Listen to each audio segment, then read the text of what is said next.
Hi, I'm Mike Beliveau, and today we're back out at Duelist Den. And you know, we were out here last week, and I was shooting my Colt Model 1877 double action, which of course is better known by its nicknames of the Lightning or the Thunderer. And whenever I bring that gun out, and in fact, whenever Old West firearms aficionados get together and the subject of Model 1877s come up, what you always hear people say is, gosh, I wish somebody would make a replica of that looks like an 1877 but has modern double action lock work so it's reliable. Boy, I would buy one of those in a heartbeat. And wouldn't we all? But I usually point out to them that that gun actually does exist. It hasn't been made for a while, but it was hugely popular back in my boyhood. And that gun is the high standard 99. And the 99 is really an interesting gun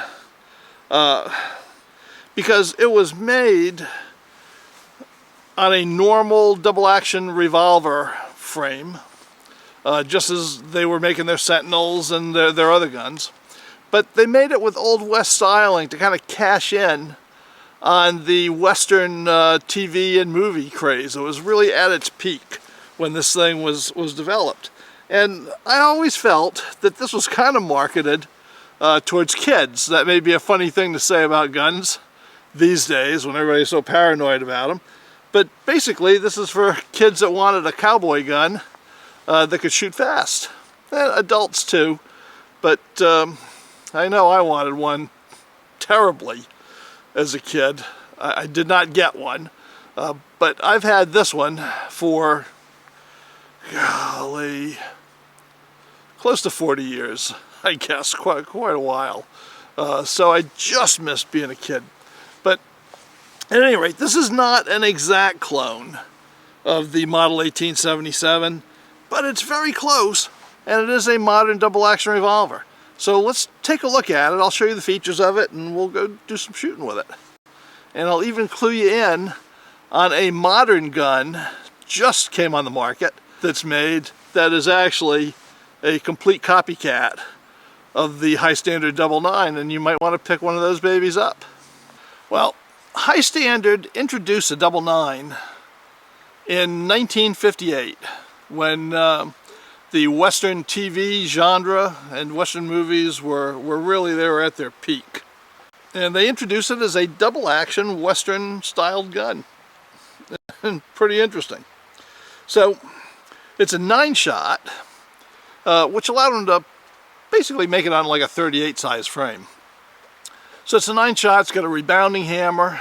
It originally came with an aluminum frame. There's some steel frame models as well. And the finishes were nickel plated or blued steel, of which most of them were blued steel. In 1960, they introduced the Natchez model.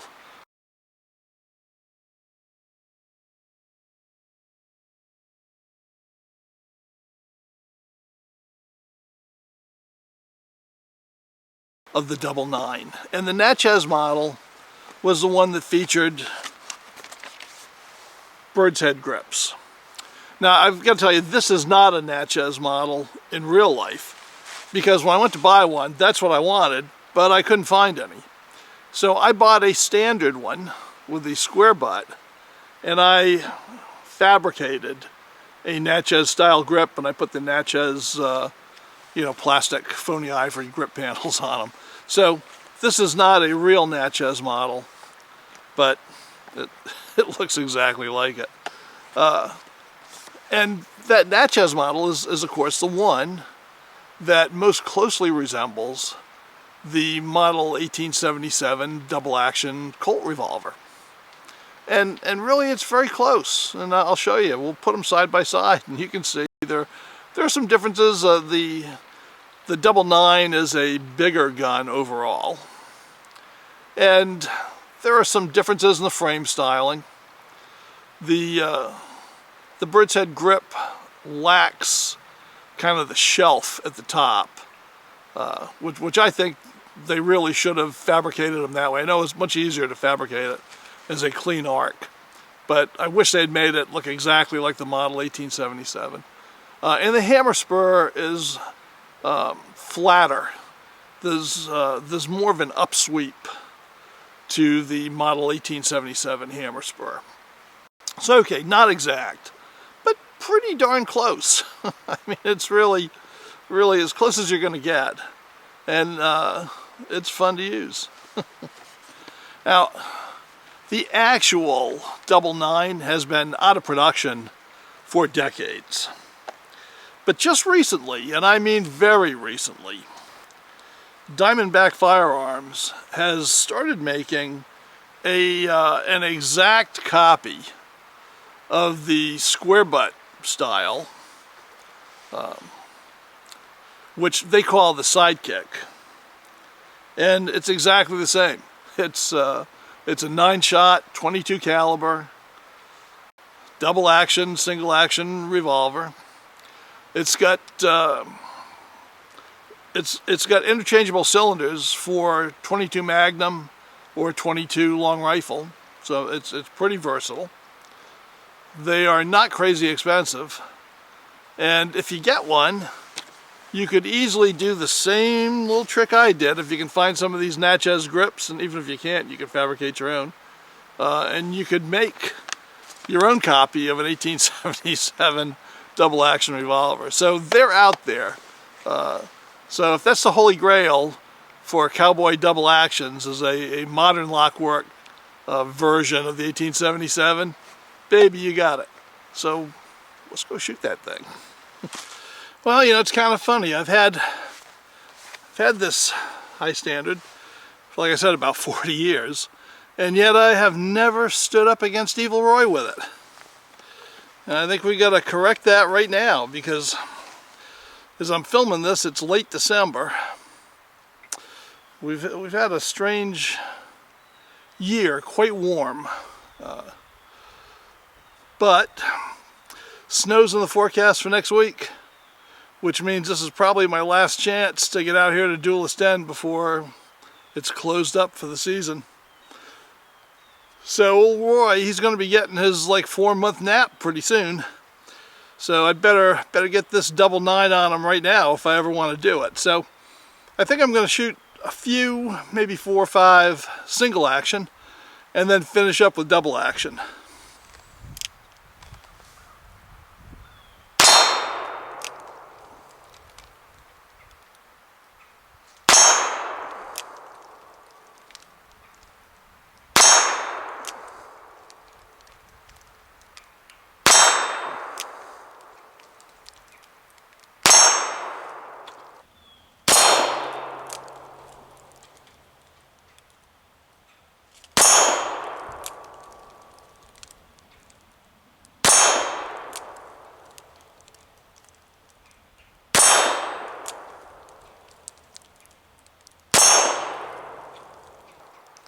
Okay, that really has such a sweet single action trigger. Now let's do a double action.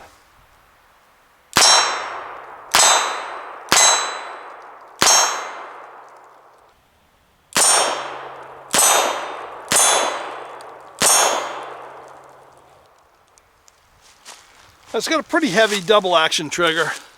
Doesn't really stack that much, but it's got a heavy pull, but it's smooth. And Evil Roy can attest, it puts him where you're looking. Well, now that the 99 has put Evil Roy in his place, let's see what it does with a few water bottles.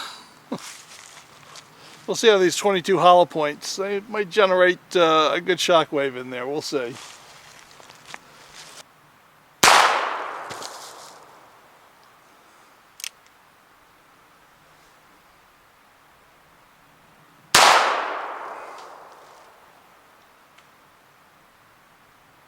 I think I blew the top of the cap off of that one.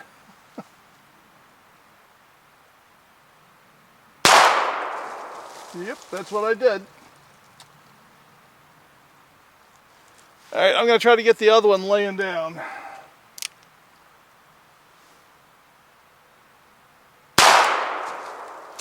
Got him. I'll tell you what, this gun is fun to shoot. I really should shoot 22s more often.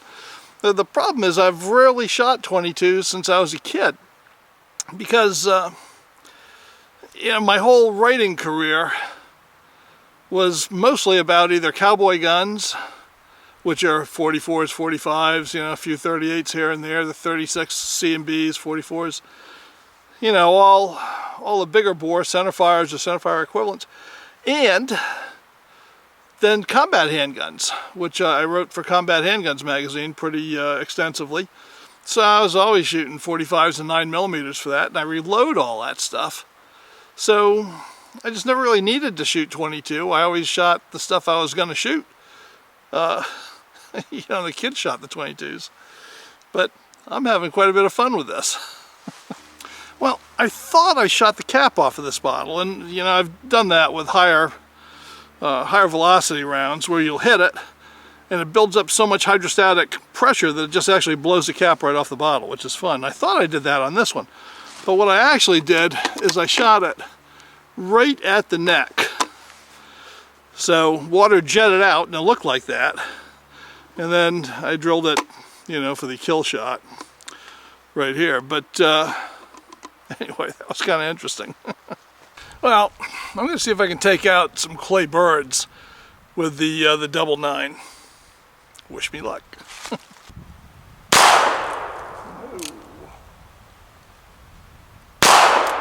Yes.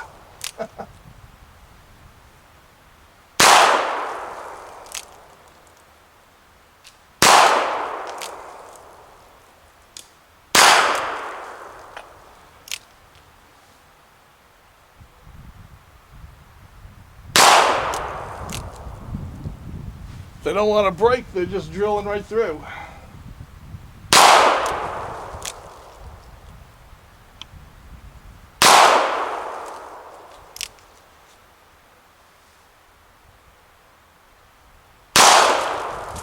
Finally, I got a breaker.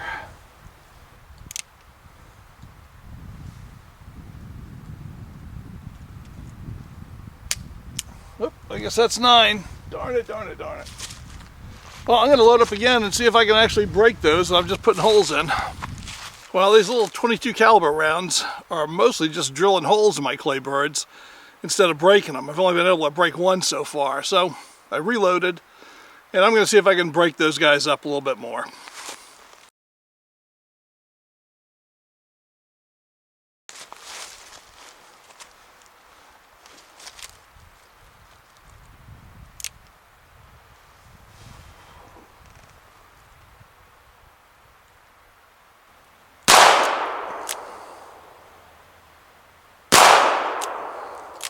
More holes.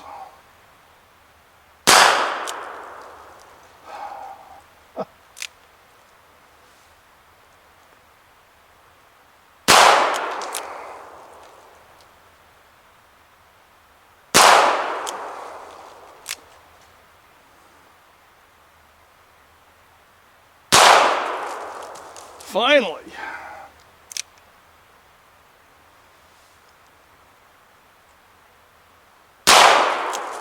Okay, I'm gonna go back. That other one is shot right down the middle. I don't know what's holding it together, but let's see.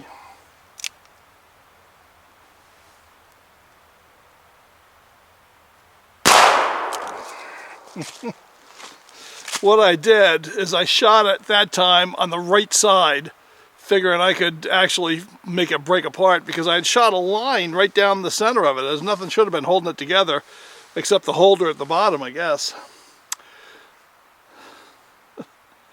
You can tell I don't shoot 22s that much. I don't know how they're going to behave.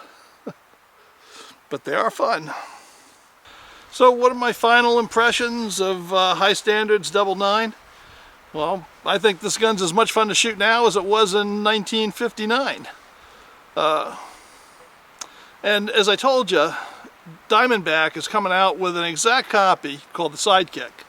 And I'll give you a link down below if you want to get that. And I think we should launch an email campaign saying, you know, why don't you make a copy of the 1877, which we know they can do pretty easily. And maybe if we get enough interest going, we can get them to make the cosmetic changes of getting the actual step and recurve in the grip that we need. Get the barrel shortened down to the ejector rod if we want. And maybe cock the hammer spur up a little bit. So all that would be easily done. But why don't we all write to them and convince them they ought to do it. But other than that, I love this gun. It's as much fun now as it ever was. And like I say, I taught both my sons how to shoot on this thing. And I've taught a lot of students how to shoot on this as well. It's usually the first gun, live ammo gun I start them out on. I usually start with pellet pistols and work my way up. When we're dealing with kids or with women who've never shot before, and some guys who've never shot before, the last thing you want to do is ruin them by giving them a .44 Magnum to shoot when they've never shot anything in their lives and expect them to enjoy shooting after that. So I always work my way up, and this gun was used very heavily by me as a training gun for years. But anyway, when they tell you nobody makes a copy of the Colt Lightning double action, and I sure wish they would, just say, well, you got your wish. And I'll see you next week. Bye.